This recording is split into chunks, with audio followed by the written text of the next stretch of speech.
this podcast, we will be looking at storytellers, stories, and the reasons that oral storytelling is important in our world today. You would think with all the technology we have available that stories do not have a place anymore, but they are needed more than ever. For in storytelling is where we find truth, we find reality, and we find the heart of what it is to be human. Welcome to the heart of storytelling. My name is Alyssa, and let's go on an adventure. Welcome to this week's episode. This week we're speaking with storyteller from the US, Rachael Harrington. Rachael was really inspiring in the way that she initiated a lot of the opportunities for her storytelling career and still does. We had a great conversation about imagination and literacy. And there's just, like every episode, there's just some wonderful things in here for everyone, including some great life advice at the end. Here's Rachael. Welcome to this week's episode. This week we're speaking with Rachael Harrington, who is in New York City in the United States. Welcome to the podcast. Hi, thank you so much for having me. I would love to hear your storytelling journey. So, I have a fun journey that I kind of like telling the story of how I came into storytelling. So I actually I went to college and got my art education degree. So, I was, fresh out of college, super excited to become an art teacher. I had a great experience in college, studying and I was just really excited to go out and become an art teacher. And so I got my first full-time job. I was an art teacher at a middle school. And I quickly discovered that it actually wasn't a great fit for me for my everyday. That something about the bell schedule was just felt very rigid for me. And it just for many reasons, it wasn't a great fit. I had a couple unfortunate experiences at the school that I was hired into. And so I was like, I need to change this up. So my husband and I moved from Brooklyn up to northern Manhattan at that point. And I was like, what am I doing with my life now? I was so sure that this was what I was going to be doing. And so I was, very young 20-something-year-old in New York City. And so I got some nannying gigs and I um, I started taking improv classes and I fell in love with improv. I fell in love with sketch comedy. And it felt so alive in the room. We were all creating together in the moment. And so I just really kind of started going all in on that. And my mom she recently retired, but she was a school librarian and she saw that I was performing and having a ton of fun and was just like finding a lot of interest in this. And I was getting more serious about it too. I was starting to take some directing classes because I felt like that might be a direction that I would want to go in. And so she saw all this and she was like, hey, why don't you come and tell stories to some of my kids in my library? And she was actually working at that point with a group of English language learners on a research project. And folktales happened to fit into some of the research that the students were doing.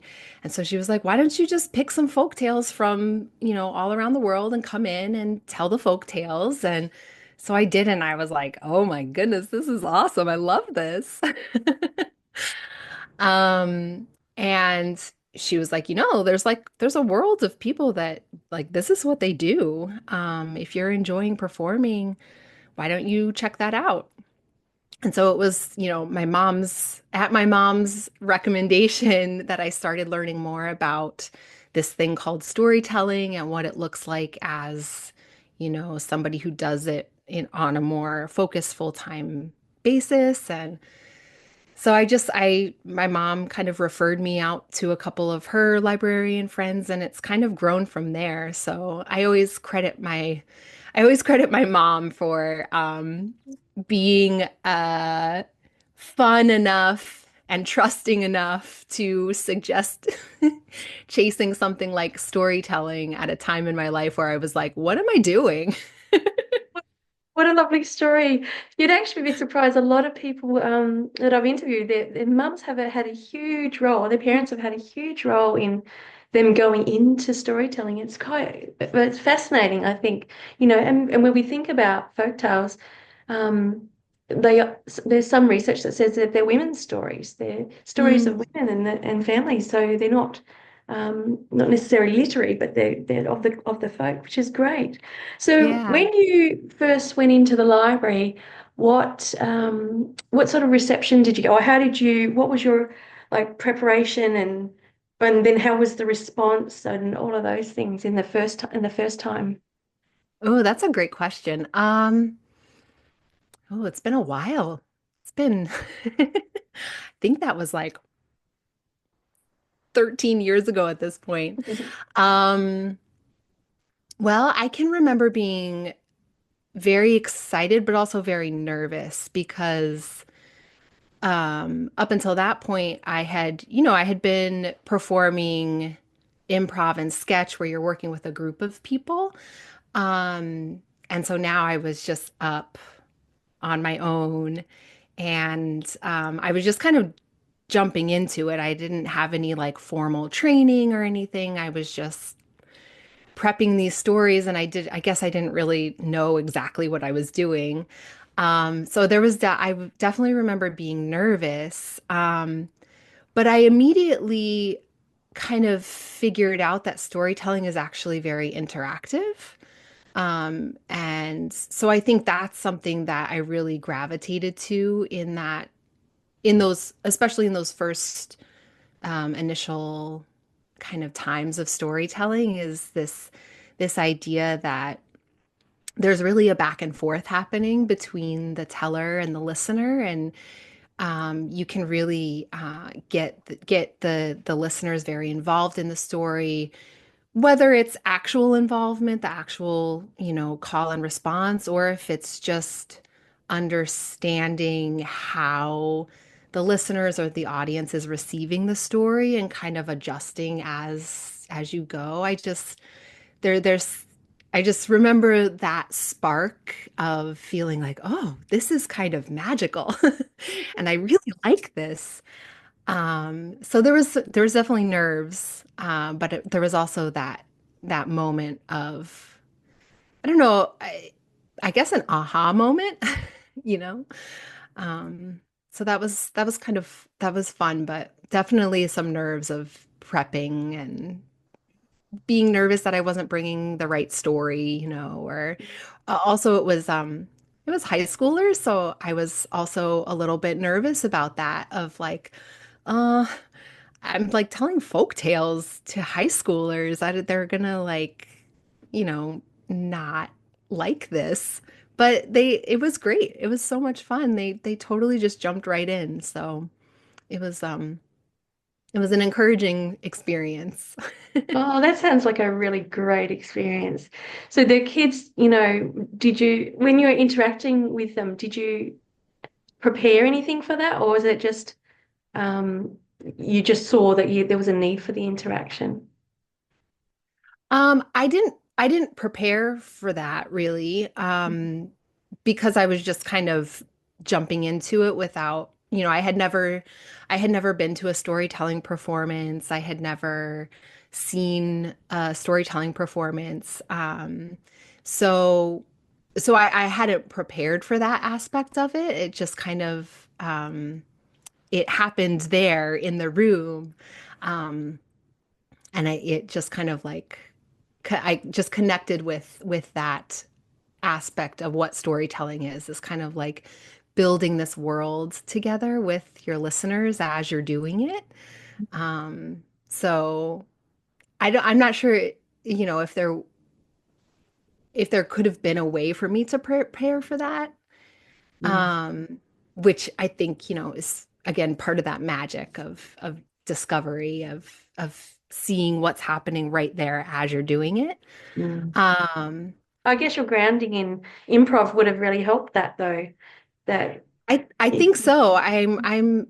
In storytelling, just also in so many aspects of my life, I'm so thankful for my experiences in improv. It really has helped me think on my feet and be open to collaboration, um, to understand like what flexibility is, and to just like really love ideas. I think is a big part of improv is this love of ideas, and so you can totally bring that into a storytelling experience of I guess being open to the discovery of what's inside of the story. And that can change from telling to telling because your listeners are different. Even if it's the same listeners on a different day, that person is having a different experience, is having a good day or a bad day. And so yeah, that training has just helped, I think, helped me to kind of be open to the discovery of what today is and what who this listener is and what they're needing right now. So yeah, has been really a great kind of ground to grow in for Mm. storytelling. Yeah. Yeah, wow. So when you after that initial library event and then moving on to other libraries, what's happened next? What happened after all of that? Um, so it really kind of has grown from those first couple library performances. And so yeah, I did a once I got my feet wet in my mom's library and then a couple of her friends. um I did a little bit. I found some conferences that I could go present at and talk about how performing stories ties into literacy skills, and how teachers could bring that performative element into their classrooms or into their read alouds. I also found some library conferences to go and speak to librarians. And so at those conferences, I would meet people who would then be interested in bringing me into their communities. And so I think that those initial experiences at my mom's library and some of her friends' libraries, and then also in combination with those conferences, I was able to connect with a lot of people who I'm still collaborating with. It's become like annual recurring work, which I love because it's like a real, it's a working relationship. And I get to check in with these recurring teachers and librarians and be like, all right, what are you working on now? Like, what new stories can we bring in? Or, um, you know, I've now started teaching a lot of workshops or professional development. So it's just being able to check in with people and see how we can kind of like continue in storytelling, but always adjust as we need to go. So yeah, I kind of like, yeah, grew from those initial performances into the conferences, and then just staying in touch with people or just letting people know what I'm doing. My teacher friends, I'd be like, hey, you need a storyteller? Um, so yeah, just kind of growing from there and just staying active in talking with people and being present and yeah. Wow. So do you mostly work with children or is it a bit of everything? It's a little bit of everything, but mostly I work with kids. I do a lot of schoolwork, so school assemblies, classroom visits. I do some professional development. I also work a lot with the Sugar Hill Children's Museum of Art and Storytelling, which is here in Harlem. And they have some great programming that I love working on as well. So that's kind of family audiences, and then I also have just produced my own my own work and just I just always love creating something new. And so if that means, finding a coffee shop that hasn't, a stage, I'd be like, hey, can I tell some stories? And so sometimes that's led to producing shows that are more for grown-ups. Because I am interested in that. I primarily work with kids, but I'm curious, like how do we keep that alive for grown-ups? Well, it sounds like you've Yeah. really sought out opportunities for yourself to tell stories, and to go into spaces. Like it sounds like you've just been really fearless in going into space and going, "Hey, I've got an idea." You want to jump on board. It sounds really, and that's really courageous. I really love that opportunistic sort of creating space for yourself, which is wonderful. Yeah, I don't know. I guess I don't know what else to do because I kind of went I decided that, this is something that I really love and I see a lot of value in it and I love what storytelling puts out into the world and I guess I just it just, I get, it kind of goes back to, I was so excited about becoming an art teacher and I still love painting and drawing, but something about that bell schedule, I just felt kind of closed in by it. And so I love being a storyteller and being able to kind of like dream up where it can go. And, I guess sometimes you just have to not wait for the invitation. You have to create the party yourself and invite others in too, as well as, being invited. So I think it's finding that balance of that. Love it. It's so inspiring. So just tell me a bit more about the literacy, storytelling and literacy. What's your experience with that? Yeah, so I think as a kid, I was always surrounded by stories and books, and my dad is an actor and a playwright, so there was lots of um, access to lively stories, and my mom's a librarian, and she, was always very animated when she was reading to us and when she was telling us stories. And so I just kind of grew up in this house where stories and books were super readily available, and I'm so thankful for that. Um, and so my work with literacy has kind of, I think, grown out of those early experiences of having read alouds that were like very alive to me. And I felt like I was in this world of the character. Um, and so I think that it just has grown from there that my early experiences, I really understood the that stories, even on the page, aren't really just on the page. They're also very vibrant as we imagine them. And to me, I'm a very kinesthetic learner. And so to me, a story is also alive in your body. And you can almost feel it three-dimensionally.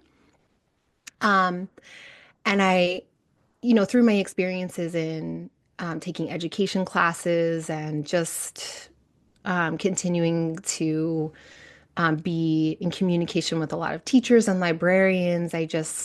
Um, yeah, I just see that connection between storytelling and literacy, and um, my kind of like passion is that teachers and librarians would um, be able to bring that into their classrooms on an everyday experience for the kids that um, that stories are kind of like alive in the rooms that they're working in.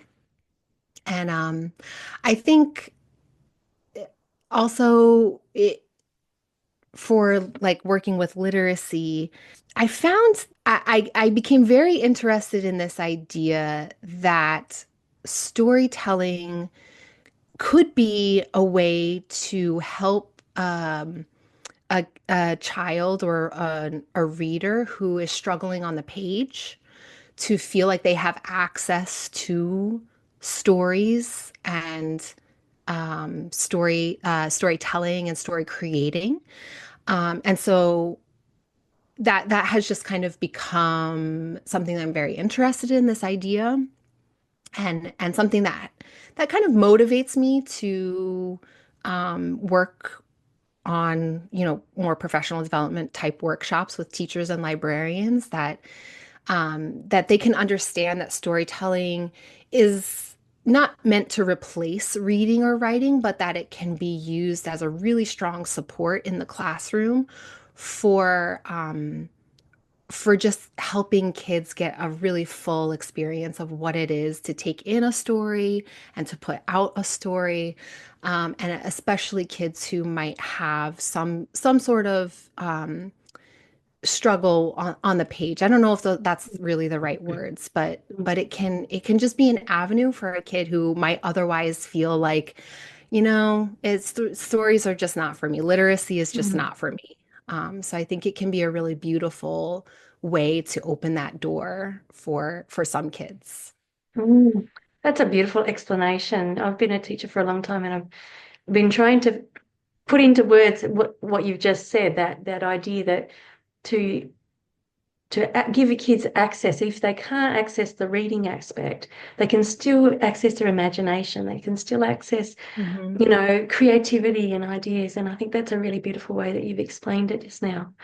So when you are working with story, do you mostly work with folktale?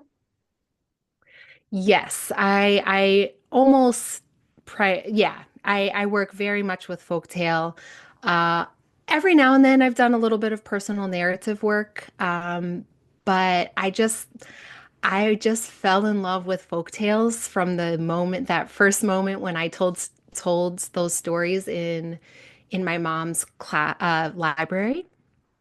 And I love the imagination of it. I love I don't know. I just love folk tales. And I suppose when I do look up a folktale, some of them are quite sparse when you read them. You as a Mhm. storyteller need to create a bit more depth to them, because sometimes they're quite, yeah, they're very brief, and they don't always have a lot of depth to them. Do you find Yeah. that you add you embellish a lot of these folktales to make them a bit more relevant for kids today? Yeah. Yeah. Definitely like sprinkling in detail, but also I also, especially when I'm working with kids and younger kids, I love um discovering what their ideas are. So inviting them into that story and um letting the color of something change, or even the setting sometimes, just asking the kids what their ideas are is really fun. And I love approaching folk tales with kids in that way of just really inviting their curiosities and their ideas.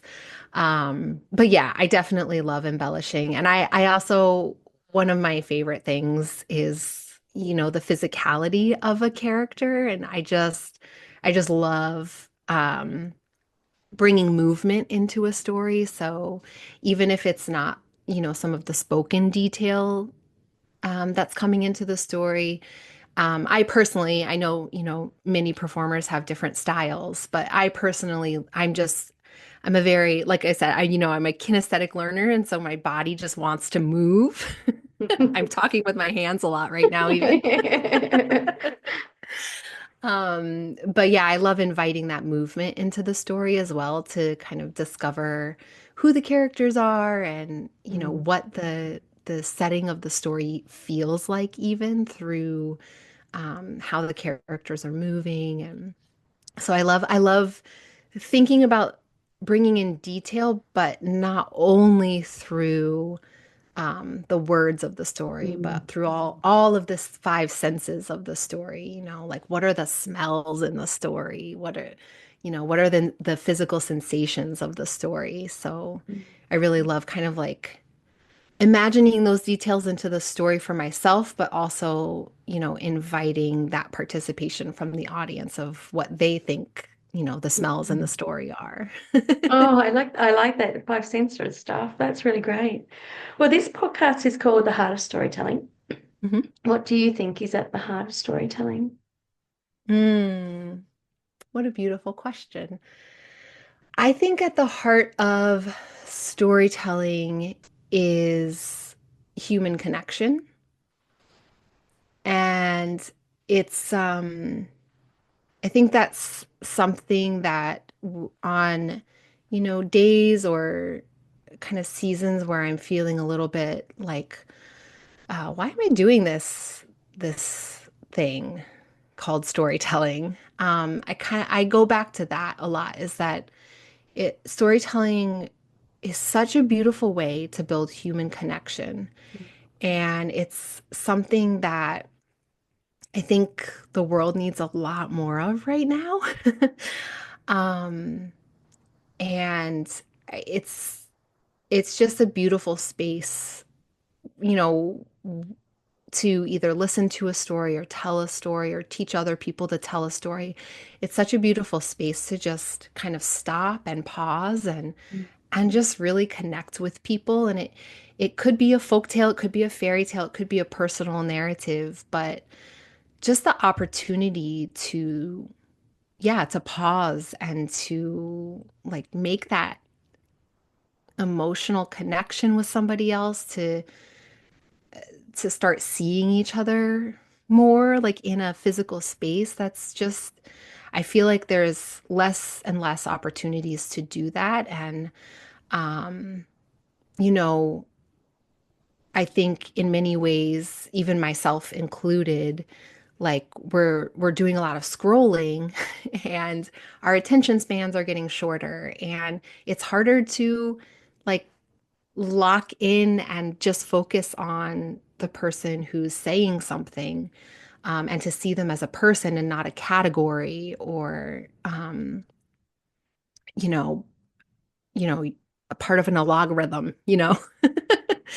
So I think storytelling really is offering communities ways to reconnect with each other and to listen to each other and to learn how to speak to each other as well. So I think that, to me, that's at the heart of storytelling, is just the human connection that it brings between people. And you've answered my next question, which is, why do we need it?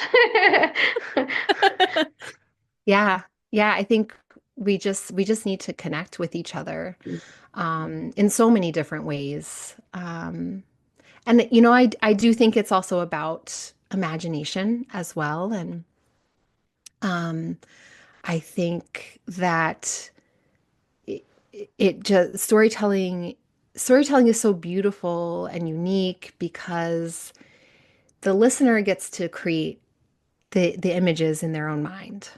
And that is something that we are also not getting to do a lot of anymore because we live in a very visual culture. And so we're always being prescribed images. And so storytelling helps to kind of build that imagination muscle. Um, and we need imagination if we're going to be able to like problem solve for, what's happening now, but also like what are the next 5 years going to look like.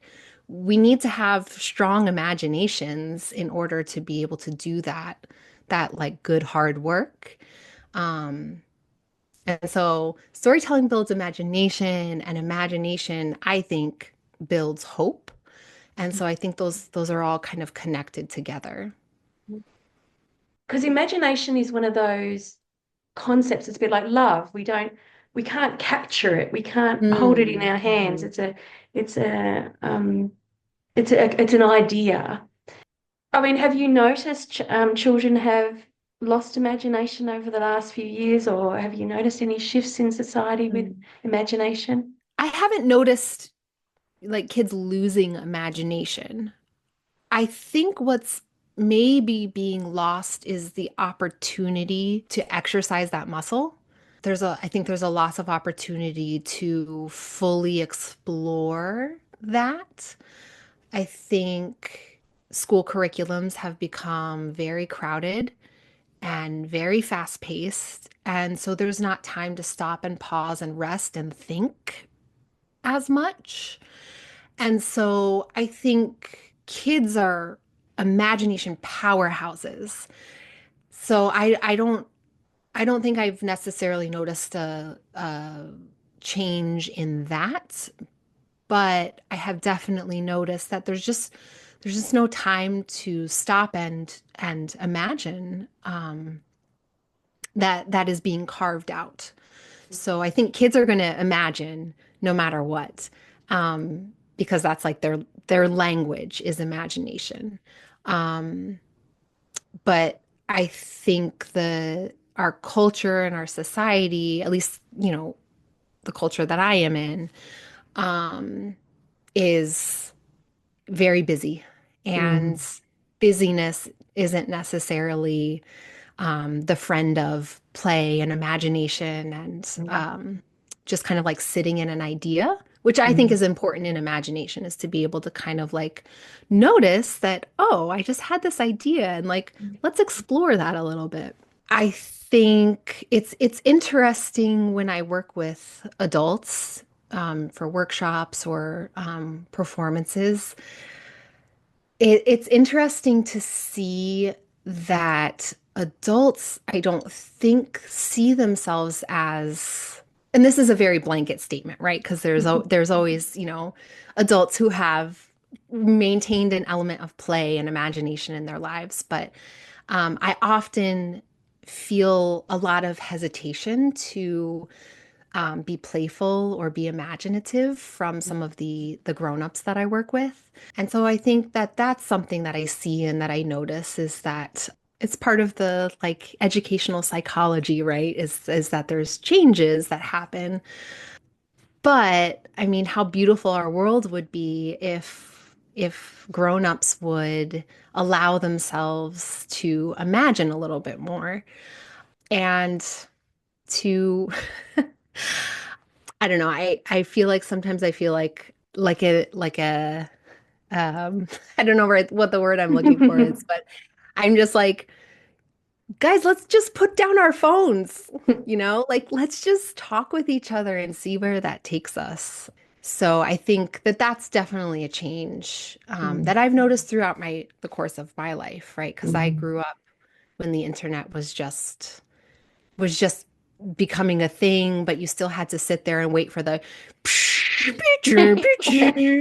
and my first phone was when I was 17 and it was one of those old school flip phones that had an antenna that you could pull out, like I still had time in my life to wonder. I didn't have Google mm. in the palm of my hand to ask whatever I wanted to ask. Like I still had to sit and think and wonder, and people can still do that, but I think we're less likely to do that. And that kind Mm. of,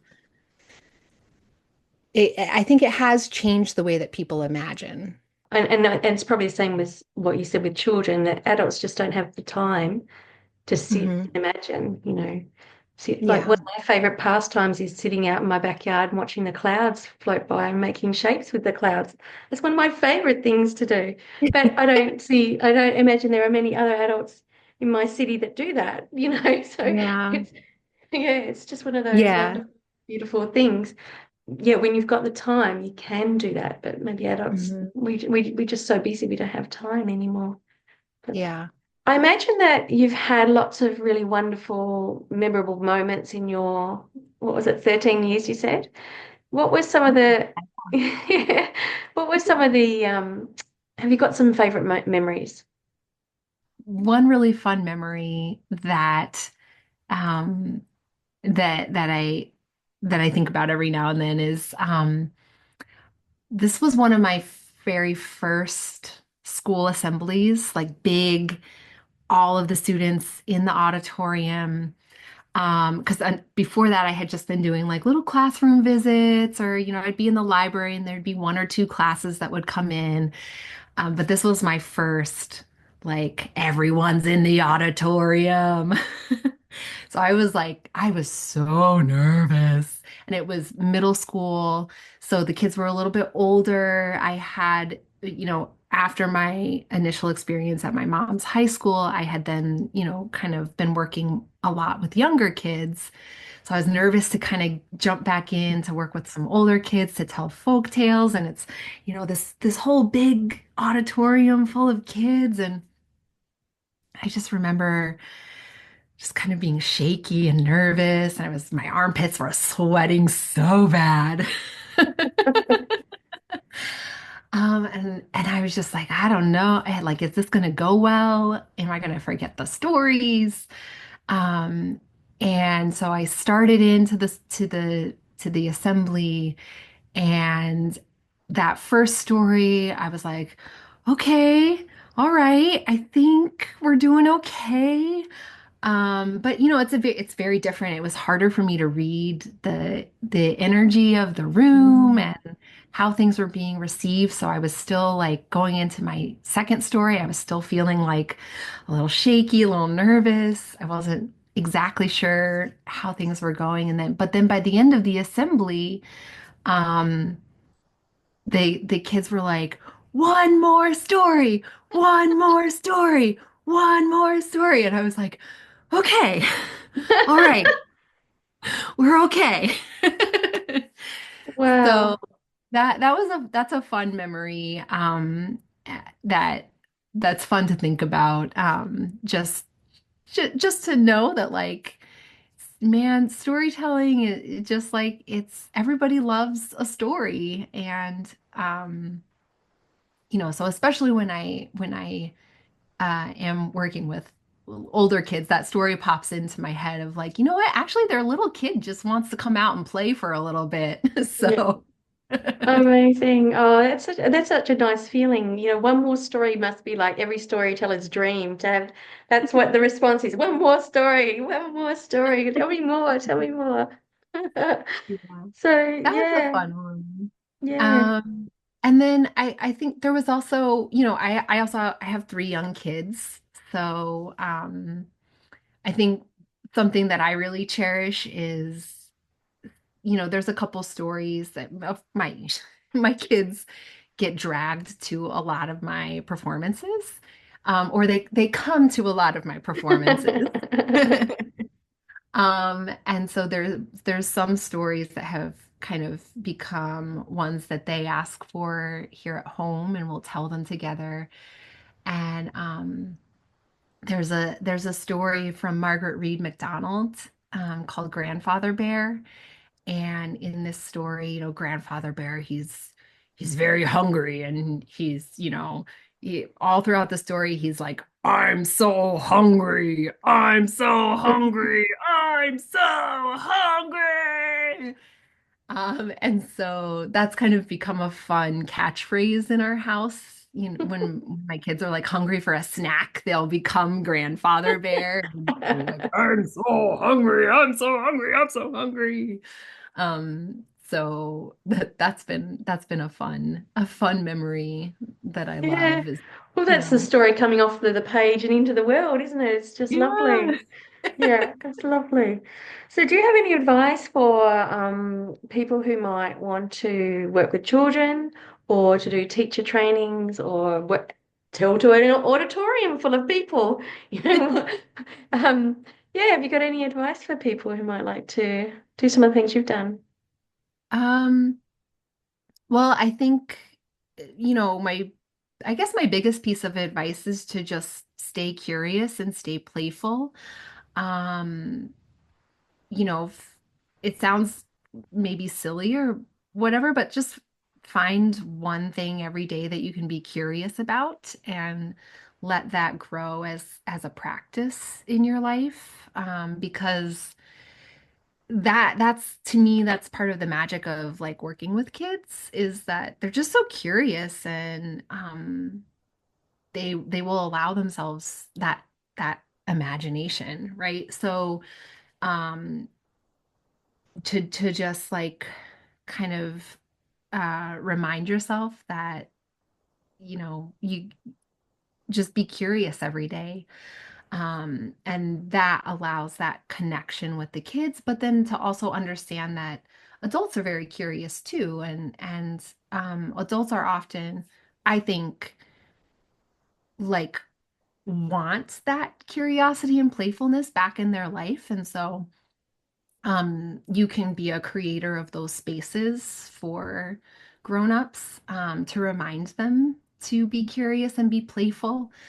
Um, and then I think also to just sometimes if there's something that you want to do, um, and that maybe isn't something that that it's not like storytelling, at least in the United States, is not like it's not a very common career path.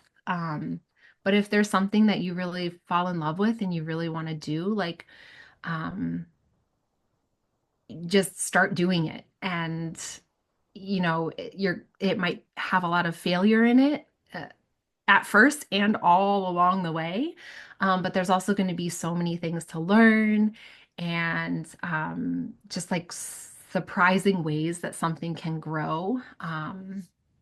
And so, yeah, if there's a message that you have, if there is something that you want to create, find a way to create it. Find that coffee shop, find the library, find the friend. I work with a lot of musicians, like, collaborate with people. Just you gotta make that idea happen, even if it's not the final version of your idea, even if it's just the seed of your idea, because that seed of an idea is never going to grow if you don't take that first baby step of action. So it doesn't have to be perfect. It can completely be messy.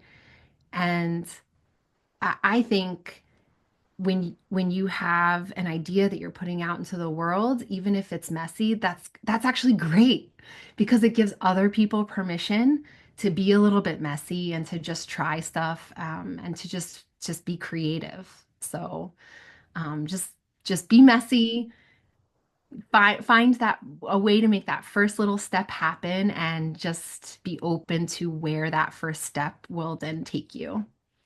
That's fantastic life advice. Not just storytelling advice, life advice. Really Yeah. fantastic. Just to wind back a little bit, you said you work with musicians. Tell me about that. Oh yes, I love this. Okay, so y- I I think my love of working with musicians and storytelling is rooted in something that me and my sister hated when we were kids, because my dad would make us listen to classical music and just sit there and listen to it. We would say we were bored, and that was his cue to be like, all right, you're gonna imagine the movie that goes along with this piece of music. And we'd be like, never mind, we're not bored anymore. Or like we'd be on a car ride and he would put it on and he'd be like, all right, we're just gonna listen to this music, and you have to imagine what the story is here. And like, as a kid on the outside, I was like rolling my eyes, but I actually kind of really liked it. Um, and it was, just fun way to like imagine this story happening. And so I think my work with musicians is it's kind of rooted in those moments. So thanks, Dad. Um, but uh but yeah, so I was trying to create. I mean, I've had a lot of musicians in my life, friends, um, And I just see so much connection between storytelling and music, and the way that a song can tell a story, and the way that a story can inspire a song. And so I've just really loved kind of exploring that connection, and just the different musician friends in my life. I've been like, hey, let's do something together. Um, and so this was this was back before the pandemic. It was probably like 2017, 18, somewhere around there. I was like, let's just create like a coffee shop series where we pair music and story together. And so some of the performances were myself, and then a couple other storytellers that I knew of would tell a folk tale, and we would invite musicians to listen to the story before the performance and think of pieces that we could like take breaks throughout the story and listen to the music. Um, and then there was also evening performances, that this one was more for adults. And um, I that for that one I started with the music. And so I had a couple singer-songwriter friends that I love their music. And so I took some of their songs and I assigned those songs to the storytellers. And I said, take this song and bring a story. It could be a personal narrative, it could be a folk tale or a fairy tale, but we're going to kind of pair the song and the story together, and see what happens. And so that was a really fun exploration of that. Um, and then more recently, I work a lot with a string quartet called Lead Lights Ensemble. And so we do a lot of collaborations around the city at public libraries, and through grants, we do community programming where it's like free performances for the community. And that's similar, where we'll take a folk tale and pair it with music that kind of complement each other. And that's great because it's usually younger audiences, and so the kids are really moving, the parents get into it. So that's been a super fun collaboration. And then I recently started a podcast that kind of like is where all of my worlds collide, and I'm having so much fun with it. So it's called the Fairy Tale Art Cart, and I tell a folk tale, and then we pause in the story, play some music, just like my dad would do, and there's a drawing prompt so that you illustrate that part of the story that you just listened to while you're also listening to music that kind of makes sense with the story. So so yeah, I've always loved the intersection of story and music and art, and how those kind of things all can mush together to become this really like alive experience of a story. Oh, that's so inspiring.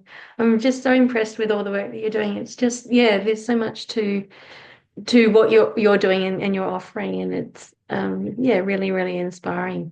So where can people find you if they want to find out about you and the work that you do? Um, I think definitely my website. So I am www.rachelharrington.com, and my name is spelled Rachael. So you could hop over to my website. I've got um, schedules of performances and resources, all kinds of stuff on my on my website. I have principles on there. I've got a little shop section, a blog, all kinds of stuff on there. So the website is a great place to go. I'm also on Instagram. My Instagram is at Rachael_stories. Um, so I try to post on there. I often need to take a little bit of a break from Instagram, but I definitely am active there as well. So those are my two kind of main places, and then also my podcast. So the podcast is available on Apple and Spotify. So you could check that out. It's called The Fairy Tale Art Cart. Amazing. Thank you so much for joining me today, Rachel. You've been wonderful. Thank you so much. This was a great conversation. Thanks for having me in. If you've enjoyed the podcast and would like to support me to continue the work that I'm doing, please head to buymeacoffee.com/Alyssa Curtain and make a donation or sign up for a subscription. This is a passion project, and as such, it is voluntary. So your donations make it easier for me to continue this work. Thank you for your support. Well, that's our episode for today. I hope you've enjoyed learning about storytelling and folktale, fairytale, myth, legend, or personal tales, wonder tales, all sorts of stories, and the art of storytelling, and why we really need to continue using it today. You can find more information about me at alyssacurtain.com or at Alyssa Curtain Stories on Facebook, Instagram, YouTube, and TikTok. I hope that you can find your heart in storytelling.